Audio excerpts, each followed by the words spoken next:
Hello friends, मेरा नाम है अयान। आप देख रहे हैं रेसलिंग स्टोरी। मेरे चैनल को सब्सक्राइब करें, वीडियोस को लाइक करें और जितना हो सकता है अपने फ्रेंड के साथ शेयर करें। आज के हम सुपर डुपर वीडियो में बात करने वाले हैं यूनिवर्सल टाइटल के चैंपियंस के बारे में कि कौन कितनी दफा चैंपियन बना, तो कितने डेज के लिए ये चैंपियनशिप उसके पास रही और कितनी दफा उसने डिफेंड किया इसे WWE में। अभी तक हम इस टाइटल के साथ बहुत से चैंपियन देख चुके हैं जिन्होंने हमें बहुत ज्यादा एंटरटेन किया है, और बात करेंगे इस वीडियो में कि सबसे ज्यादा लंबी टाइटल रेन किसकी थी। तो without wasting any time let's get started this video. पहले जो हमें चैंपियन देखने को मिले थे वो देखने को मिले थे फिन बैलर, जो डीमन का क्रैकर था उनका। हमारे फिन बैलर चैंपियन बने थे 2016 की समर स्लैम में, वो भी एक दिन के लिए सिर्फ चैंपियन बने थे। सेथ रोलिंस का इनके साथ मैच था, लेकिन मैच के दौरान सेथ रोलिंस इनको इतने बुरे तरीके से बैरिकेड में मारते गए, इनको शोल्डर में इंजरी आ जाती है। लेकिन भाई इंजरी के बावजूद हमारे डीमन बैलर इस मैच को जीतते हैं और हमारे फर्स्ट एवर यूनिवर्सल टाइटल के चैंपियन बनते हैं। लेकिन भाई इनकी रेंज को ज्यादा लंबी नहीं चलती, वो जस्ट एक दिन की होती है। अगले रो में जाते हैं और ये चैंपियनशिप को रिलिंक्विश करके चले जाते हैं WWE से। इस चैंपियनशिप को इंट्रोड्यूस करवाने के बाद WWE को काफी ट्रोलिंग का सामना करना पड़ा था दोस्तों। जो भी दोस्तों, फिन बैलर ही हमारे पहले चैंपियन थे, लेकिन उनके पास टाइटल सिर्फ एक दिन के लिए रहा था। आगे बढ़ते और बात करते हैं दूसरे चैंपियन के बारे में। वो कौन था जिसने सेकंड टाइम WWE में यूनिवर्सल टाइटल जीता था। सेकंड यूनिवर्सल टाइटल के चैंपियन हमें देखने को मिले थे केविन ओवन। समर स्लैम के बाद अगले ही रो में हमें ये चैंपियन बनते हुए दिखाई दिए थे। केविन ओवन की जो चैंपियनशिप रेन थी वो 188 डेज की थी और इन्होंने 6 मरतबा डिफेंड की थी। हमें इन्होंने बहुत ही कमाल के मैचेस दिए थे। इनके साथ उस टाइम पे जेरिको भी होते थे। अगर बात करेंगे केविन ओवन ने कैसे ये चैंपियनशिप जीती थी, तो इन्होंने फाइटल 4 वे मैच में ये चैंपियनशिप जीती थी, जिसमें Roman rings, Seth Rollins and big cash थे। केविन ओवन रो के शो में बहुत ही कमाल तरीके से चैंपियन बनते हैं, क्योंकि उधर से एंट्री मारते हैं हमारे ट्रिपल एच। सबको ऐसा लग रहा था वो मदद करेंगे सेथ रोलिंस की, लेकिन भाई इधर सब कुछ उल्ट फुल्ट हो जाता है। वो आते हैं सेथ रोलिंस को लगाते हैं बहुत ही कमाल की पैटागिरी और देते हैं केविन ओवन का साथ और बनाते हैं हमारे केविन ओवन को न्यू यूनिवर्सल चैंपियन। अगले जो हमारे चैंपियन बने थे वो हमारे बने थे बिल गोल्डबर्ग, जो काफी लंबे अरसे के बाद WWE में आए थे। इनकी टाइटल रेन कोई खास लंबी नहीं थी। इनकी टाइटल रेन थी सिर्फ 28 डेज की। 0 डिफेंस था। इन्होंने अपने पहली मंतवा जब ये डिफेंड कर रहे थे तो टाइटल हार गए थे। लेकिन जो भी हो दोस्तों, ये चैंपियन बहुत ही कमाल तरीके से बने थे। इन्होंने एक ही स्पेयर और एक जैक हैमर से चैंपियनशिप को जीत लिया था, फर्स्ट लेन में जाकर केविन ओवन से। लेकिन भाई गोल्डबर्ग के बाद ऐसे बंदे के पास चैंपियनशिप गई कि जिसने इस चैंपियनशिप को बहुत ही कमाल और सुपर डुपर बना दिया। वो WWE की हर चैंपियनशिप को बहुत ही कमाल की सुपर डुपर बना देते हैं। आप सबको अंदाजा तो हो गया होगा मैं किसकी बात कर रहा हूँ। मैं बात कर रहा हूँ अपने बीस्टी बॉय ब्रॉक लेसनर की। ब्रॉक लेसनर ने इस टाइटल को होल्ड करके रखा था 504 डेज के लिए। ब्रॉक लेसनर ने इस कमाल के टाइटल रेन में इसको 7 दफा डिफेंड किया और सक्सेसफुली इसको वापस रिटेन भी कर लिया। ब्रॉक लेसनर की इस टाइटल रेन के दौरान हमें बहुत ही कमाल के मैचेस देखने को मिले। ब्रॉक लेसनर के AJ style versus Brock Lesnar, Roman ring versus Brock Lesnar, Seth Rollins versus Brock Lesnar. जो भी हो दोस्तों, स्टुपेंडस किस्म का ये टाइटल रेन था WWE में ब्रॉक लेसनर का। अगर बात करेंगे ये ब्रॉक लेसनर ने कब जीता था, तो ये रेसलमेनिया 33 में इन्होंने गोल्डबर्ग से जाकर जीता था। लेकिन भाई हमारे बीस्टी बॉय ब्रॉक लेसनर की इस लंबी चौड़ी टाइटल रेन को तोड़ा था the big dog Roman rings ने समर स्लैम में जाकर। इनके पास ये टाइटल रहा था 64 डेज के लिए। इन्होंने 3 मरतबा डिफेंड किया था सक्सेसफुली। इस समर स्लैम में हमारे mister money in the bank थे, monster of the monster Braun Strowman, जिन्होंने आके इन्हें इंटरप्ट करने की कोशिश की और चैंपियनशिप जीतने की कोशिश की। लेकिन भाई रोमन रिंग्स बहुत ही कमाल का स्पेयर मार के न्यू चैंपियन बन जाते हैं और ब्रॉक लेसनर की बहुत ही कमाल की, बहुत ही स्टुपेंडस रेन को तोड़ देते हैं। लेकिन भाई रोमन रिंग्स की 2 मंथ के बाद एक रो के शो में हमें ये टाइटल रेन खत्म होती हुई दिखाई देती है। इनको कोई भी हराता नहीं है। ये रिंग में आके बताते हैं कि इनको हो चुका है लुकीमिया, जिसकी वजह से ये WWE छोड़कर जा रहे हैं। लिटरली भाई वो बहुत इमोशनल सेगमेंट था जब रोमन रिंग्स ने आकर अपना प्रोमो कट किया था और सबको बताया था, और में वैसे भी बहुत से लोग रोने लग पड़े थे रोमन रिंग्स की ये बात सुन के कि उनको लुकीमिया हो चुका है। आगे बढ़ते हैं और बात करते हैं अगले टाइटल रेन के मारेंगे। रोमन रिंग्स के बाद हमें क्यों न्यू चैंपियन देखने को मिला था। अगले चैंपियन कोई और नहीं, हमारे बीस्टी बॉय सेकंड टाइम जीते थे यूनिवर्सल टाइटल को क्राउन जूल में जाकर। ब्रॉक लेसनर की ये टाइटल रेन 156 डेज की थी, जो बहुत ही कमाल की थी। इन्होंने एक दफा ही डिफेंड किया था अपने टाइटल को, लेकिन उसके बाद ये हार गए थे।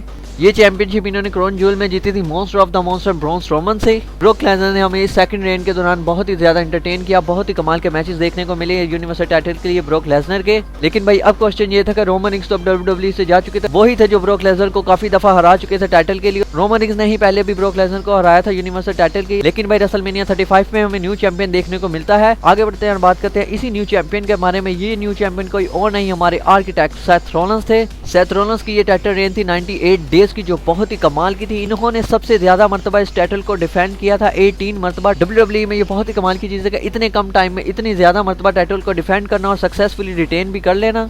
वैसे रेसलमेनिया में सेथ रोलिंस बहुत ही कमाल के तरीके से जीते थे। इन्होंने लो ब्लो लगाया, पैटिगिरी लगाई, बहुत ही स्टुपेंडस मैच था Brock Lesnar versus Seth Rollins का रेसलमेनिया 35 में। सेथ रोलिंस की कमाल की टाइटल रेन के बाद आगे बढ़ते हैं और बात करते हैं अगले चैंपियन के बारे में कि अगला कौन सा बंदा था जिन्होंने सेथ रोलिंस को हराकर न्यू चैंपियन बने थे WWE में। सेथ रॉलिंस के बाद जो हमें चैंपियन देखने को मिले थे वो हमारे तीसरी मर्तबा बन रहे थे यूनिवर्सल चैंपियन, यानी कि बीस्टी बॉय ब्रॉक लेसनर। सही बात है दोस्तों, ब्रॉक लेसनर ही हैं वो जिन्होंने यूनिवर्सल टाइटल को इतना कमाल का बनाया है। ये एक्सट्रीम रूल में बने थे चैंपियन, लेकिन इस दफा ब्रॉक लेसनर ज्यादा देर तक चैंपियन नहीं रह चुके थे। 28 डेज के लिए ये चैंपियन रहे थे। इन्होंने 0 डिफेंड किया था, उसके बाद ये टाइटल हार गए थे। लेकिन भाई कमाल की बात है कि ब्रॉक लेसनर ने 3 मरतबा यूनिवर्सल टाइटल जीता हुआ है WWE में। उसके बाद ब्रॉक लेसनर समर स्लैम में जाकर अपना टाइटल हार गए थे बहुत ही जल्दी। लगभग 1 मंथ के अंदर ब्रॉक लेसनर अपने टाइटल को हार चुके थे। हराया भी किसने था, वो थे हमारे architect Seth Rollins. Seth Rollins Brock Lesnar को सेकंड टाइम हराकर सेकंड टाइम ही यूनिवर्सल टाइटल बने थे। पहले ही मरतबा इन्होंने हराया था रेसलमेनिया 35 में, और उसके बाद समर स्लैम में जाकर इन्होंने अपना टाइटल वापस ले लिया था और बदला भी ले लिया था ब्रॉक लेसनर से। इस दफा सेथ रॉलिंस ने इस टाइटल को होल्ड करके रखा था 81 डेज के लिए, जिसमें इन्होंने बहुत ही कमाल के 3 डिफेंड किए तो सक्सेसफुली इनको रिटेन भी कर लिया था। लेकिन भाई Seth Rollins second time universal title जीतते वक्त इंजरी में थे, लेकिन इस इंजरी के बावजूद सेथ रॉलिंस ने ये टाइटल दोबारा जीता और कमाल की टाइटल रेन दिखाई हमें WWE की हिस्ट्री में। आगे बढ़ते हैं और बात करते हैं अगले चैंपियन के बारे में कि वो कौन था जिसने सेथ रॉलिंस को हराया था और जीता था न्यू यूनिवर्सल टाइटल। और कोई नहीं था, वो थे हमारे द फिएंड ब्रे वाइट थे, जिन्होंने क्राउन ज्वेल में जाकर सेथ रॉलिंस को हरा दिया था और न्यू यूनिवर्सल टाइटल को जीत लिया था। हमारे फिएंड ब्रे वाइट बहुत ही कमाल तरीके से WWE में यूनिवर्सल टाइटल को जीतते हैं। वो बहुत ही कमाल का मैंडिबल क्लॉक लगाकर सेथ रॉलिंस को गिरा देते हैं फायरवर्क्स में, जिसके बाद बहुत ही कमाल की आग लग जाती है इर्द गिर्द सेथ रॉलिंस के और हमारे न्यू चैंपियन बन जाते हैं फिएंड ब्रे वाइट। आगे बढ़ते हैं और बात करते हैं कि वो कौन से बंदे थे जिन्होंने द फिएंड ब्रे वाइट को हराया था और बने थे हमारे न्यू यूनिवर्सल चैंपियन। भाई वो और कोई नहीं, वो बने थे हमारे बिल गोल्डबर्ग सुपर शोडाउन में, जिन्होंने बहुत ही सरप्राइजिंगली इस टाइटल को जीत लिया था और WWE के यूनिवर्स को हैरान कर दिया था। गोल्डबर्ग यहाँ चैंपियनशिप को जीत के सेकंड टाइम बने थे हमारे यूनिवर्सल टाइटल। पहली मरतबा उन्होंने केविन ओवन से जीती थी फास्ट लेन में। इस दफा जो गोल्डबर्ग की टाइटल रेन थी वो थी 37 डेज की। इसमें इन्होंने डिफेंड किया था 0 मरतबा। इन्होंने बिल्कुल भी कोई टाइटल डिफेंड नहीं किया, इन्होंने सीधा जब डिफेंड किया तब हार गए थे। गोल्डबर्ग हमें रेसलमेनिया 36 में हारते हुए दिखाई दिए थे ब्रे वाइट के brother monster of the monster Braun Strowman से। रेसलमेनिया 36 में ब्रॉन स्ट्रोमन हमें पहली मरतबा कोई WWE में बड़ा टाइटल जीतते हुए दिखाई दिए थे। इनकी टाइटल रेन थी 164 डेज की, जिसमें ब्रॉन स्ट्रोमन ने 2 दफा टाइटल डिफेंड किया था और सक्सेसफुली रिटेन भी कर लिया था अपनी चैंपियनशिप को। लेकिन भाई जब ब्रॉन स्ट्रोमन चैंपियन बने तो इन्होंने काफी बोर किया हमें इस टाइटल रेन के दौरान। ब्रॉन स्ट्रोमन की बोरिंग और लंबी टाइटल रेन के बाद इनको हराया था इनके ब्रदर ब्रे वाइट फिएंड ने कि 2022 के समर स्लैम में। लेकिन भाई इस दफा हमारे फिएंड ब्रे वाइट की टाइटल रेन ज्यादा देर तक नहीं चल सकी थी। वो सिर्फ हमारे चैंपियन रहे थे 6 डेज के लिए। एक संडे को वो जीते थे और अगले संडे को ही जाकर हार गए थे, जो बहुत ही सरप्राइजिंग चीज थी। हमारे ब्रे वाइट ने अपने इस टाइटल रेन के दौरान इस चैंपियनशिप को डिफेंड नहीं किया किसी के भी आगे। लेकिन भाई ये 2022 की समर स्लैम बहुत ही स्टुपेंडियस, बहुत ही कमाल हो गई थी, क्योंकि इसमें दोबारा रिटर्न किया था हमारे बिग डॉग रोमन रिंग्स में। रोमन रिंग्स ने आकर अच्छी खासी चेयर्स के साथ धुलाई की थी इन दोनों ब्रदर्स की। रोमन रिंग्स के रिटर्न के बाद नेक्स्ट वीक होने वाला था पेपर व्यू पे बैक, जिसमें WWE ने ट्रिपल थ्रेट मैच करवाया था। इस सारे ही मैच में ब्रॉन स्ट्रोमन और ब्रे वाइट आपस में लड़ते रहे थे। एंड पे रोमन आते हैं, वो बहुत ही कमाल की लो ब्लो लगाते हैं फिएंड को और बनते हैं हमारे न्यू यूनिवर्सल चैंपियन, जो स्टिल अभी तक हैं। रोमन रिंग्स ने इधर टाइटल जीत के बहुत ही कमाल की हिस्ट्री WWE में क्रिएट कर दिया। अभी तक रोमन रिंग्स को हो चुका है 960 डेज। रोमन रिंग्स की इतनी कमाल की और लंबी टाइटल रेन के बाद भी अभी तक नहीं पता कि रोमन रिंग्स इस रेसलमेनिया में टाइटल हारेंगे कि नहीं, और कौन होगा वो जो रोमन रिंग्स को आकर टाइटल हराएगा। रोमन रिंग्स ने हमें इस लंबी चौड़ी टाइटल रेन के दौरान बहुत ही कमाल के मैचेस दिए हैं, जिसमें इन्होंने Brock Lesnar, Seth Rollins, Kevin oven, Drew McIntyre, Sheamus और बहुत से बड़े बड़े सुपरस्टार के खिलाफ लड़ा है। इसलिए तो वो अभी हमारे स्टील चैंपियन है और हमारे head of the table tribal chief हैं। सो दोस्तों आई होप सो कि आपको वीडियो पसंद आई होगी। वीडियो काफी लंबी हो चुकी है। इस वीडियो को खत्म करते हैं, जाते जाते आपसे रिक्वेस्ट है कि मेरे चैनल को सब्सक्राइब करें। Bye bye.